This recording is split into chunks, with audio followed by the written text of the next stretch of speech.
So Stuart, you talk to a lot of trustees, and I just wondered what your three sort of top tips would be for trustees when they're considering climate change, because it is so huge and it is quite challenging as well for us to understand.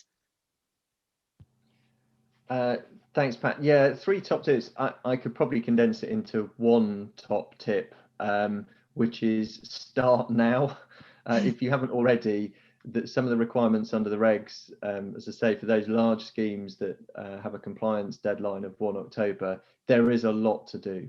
There is a lot to do to make sure that trustees understand what they're going to do with scenario analysis, how they're going to approach that, which scenarios they're going to model, where they're going to get the data from, etc.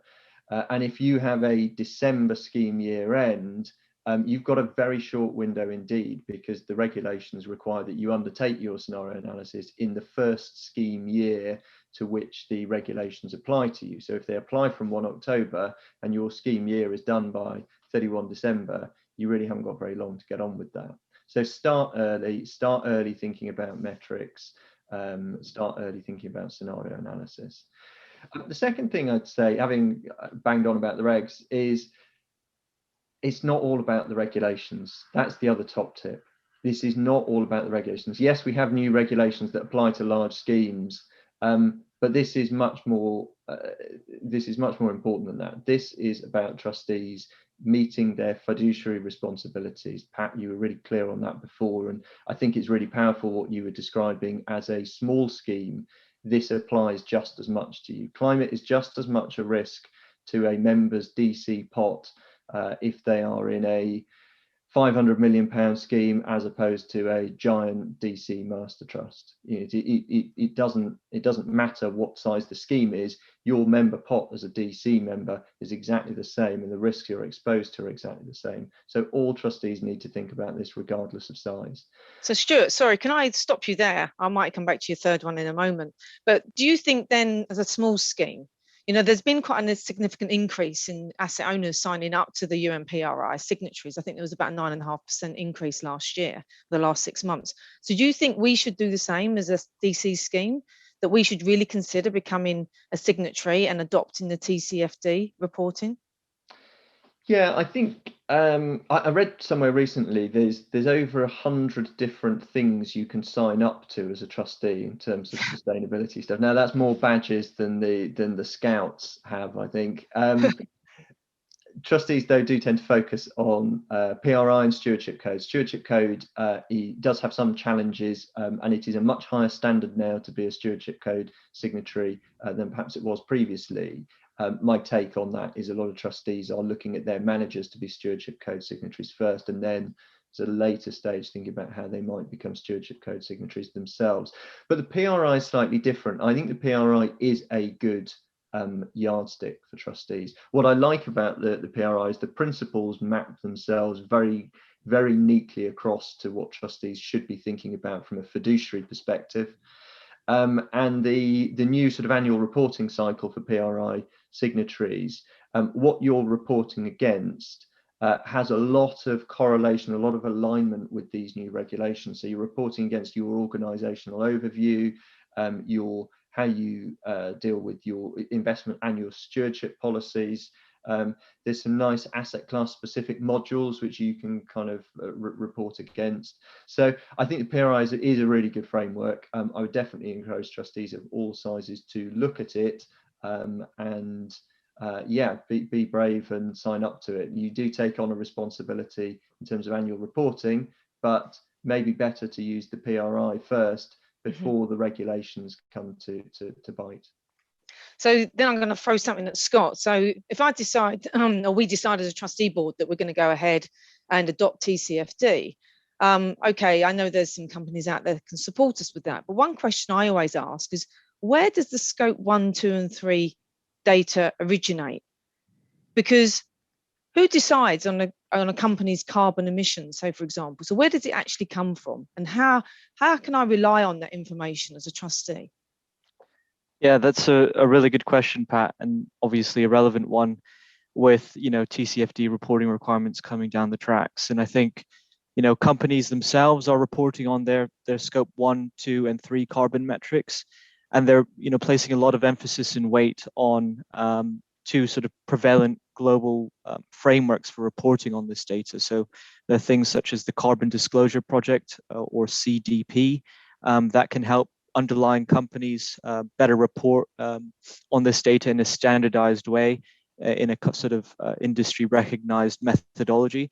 And as well as that, there's another initiative called the Global Reporting Initiative that again can help underlying companies report on their carbon data in a standardized way.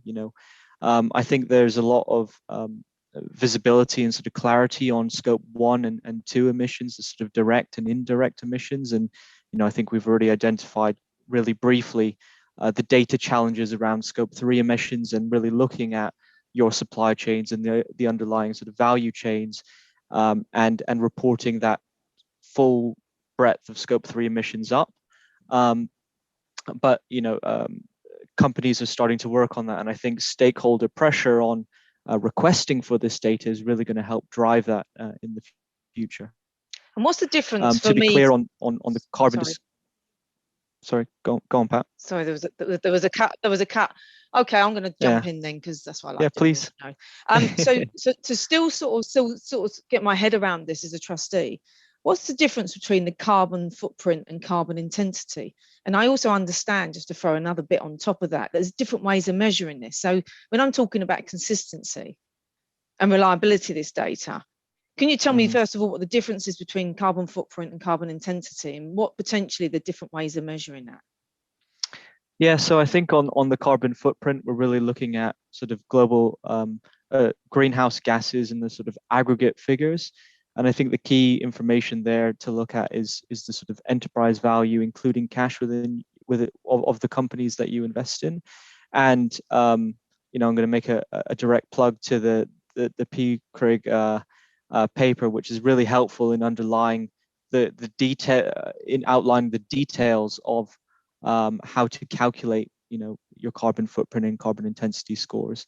And if we're looking at carbon intensity specifically, we're really looking at those greenhouse gas emissions figures as a percentage of sort of your total assets. So a sort of more sort of quantifiable number rather than that aggregate score. And I think those intensity scores can help sort of with benchmarking across portfolios and sort of comparing different asset classes as well. So I think those are really useful figures to start to use and to report, not just from a scheme perspective, but from an industry perspective as well, when we start comparing like for like. And there is like I said, detailed guidance on the PCRIG paper, which we can share with all the participants on this call today, on all of those points.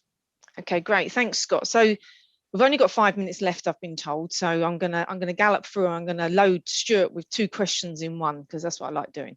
Keep them on their toes. So first of all, Stuart, I understand there's a third metric that trustees can choose, but actually, I probably, from my perspective, if I adopt this, I'm comfortable that I'm, fulfilling my fiduciary duties. But how do I make it meaningful, all of this, to the members as well? So 2 questions: third metric, and how do I make it meaningful to my members?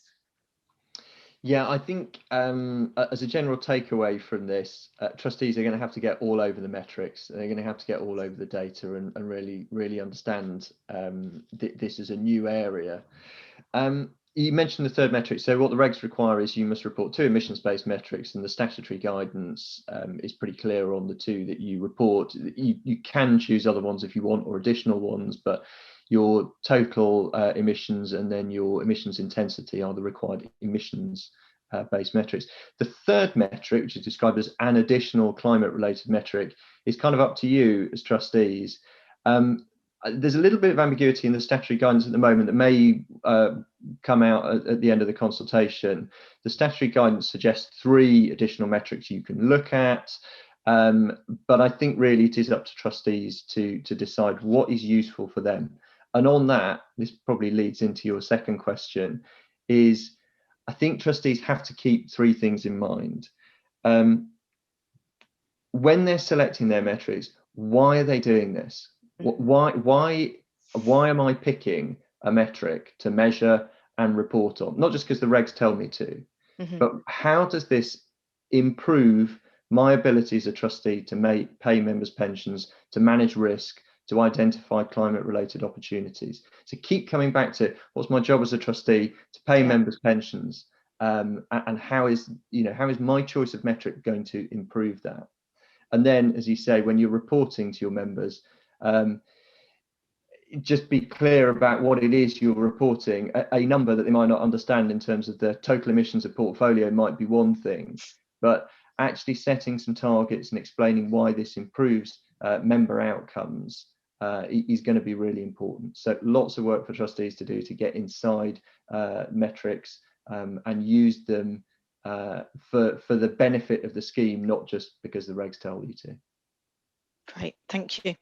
So I think we've got 2 minutes left, so I'm going to ask Scott what his concluding top tip will be for trustees when it comes to data. Yeah, so when it comes to the data and the metrics and setting appropriate targets, I think the key thing that we can conclude is at present the data is imperfect, but the main point is get your hands on reports, get your hands on the data that you can, to start to better manage and monitor your investments at a portfolio and ISIN level. And that, in Pat, your example with the small DC scheme can help just create a sort of level playing field when engaging with your stakeholders and asset managers. Data standards are set to increase, and there are regulatory initiatives and industry-wide groups that can help drive consistency and reliability in the standards of the frameworks used and the data that is reported. And I think the bottom line on that all is, think big, but start small, and most importantly, make a start.